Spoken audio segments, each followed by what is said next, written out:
everybody. Happy Thursday. Today's tip for the day is to read something inspirational. I want to share with you a story that I think is timely for discussions happening in our nation, but it's an old one. So this is a story of Sojourner Truth, and it's from a book I've been reading about women of influence. Sojourner Truth was one of the most prominent women freedom fighters in United States history. She was born into slavery in upstate New York in 1797 and was originally known as Isabel Baumfree.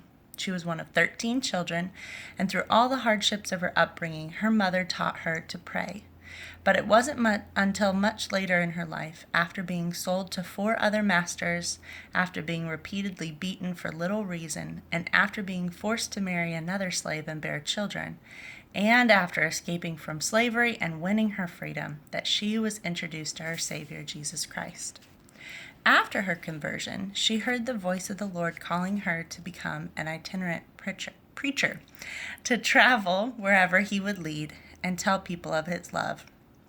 As she embraced this calling, she asked God for a new name. He led her to a passage in Psalm 39, verse 12, that says, "Hear my prayer, O Lord, and give ear unto my cry. Hold not thy peace at my tears, for I am a stranger with thee, and a sojourner, as all my fathers were." The word sojourner meant traveler, and she knew she was called to travel and spread God's mercy and truth and stand against injustice. Curiosity seekers were initially drawn to Sojourner's meetings. Standing 6 feet tall, this illiterate ex-slave would preach of God's mercy and of the injustices committed against slaves and women with a power and persuasiveness that stirred the hearts of the people. Her most famous speech, given in Akron, Ohio in 1851, entitled "Ain't I a Woman?" challenged even many of the ministers of that time. Some had been preaching against the rights of women when Sojourner took the podium and with her bold, resonant voice gave this response. "Well, children, where there is so much racket, there must be something out of kilter. I think that twixt the Negroes of the South and the women at the North all talking about rights, the white men will be in a fix pretty soon. But what's all this here talking about?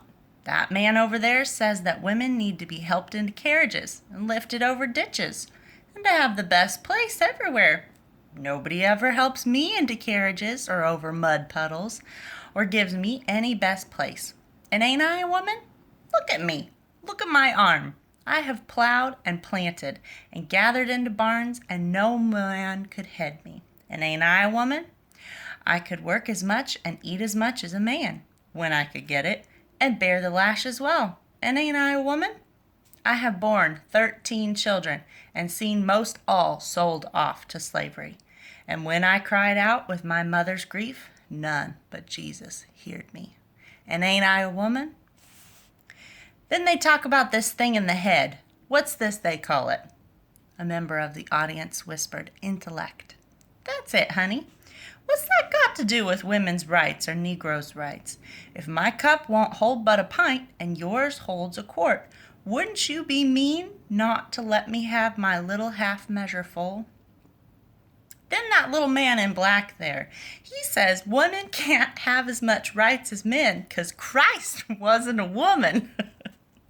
Where did your Christ come from? Where did your Christ come from? From God and a woman. Man had nothing to do with him. If the first woman God ever made was strong enough to turn the world upside down all alone, these women together ought to be able to turn it back and get it right side up again. And now they is asking to do it, the men better let 'em. Obliged to you for hearing me, and now old Sojourner ain't got nothing more to say.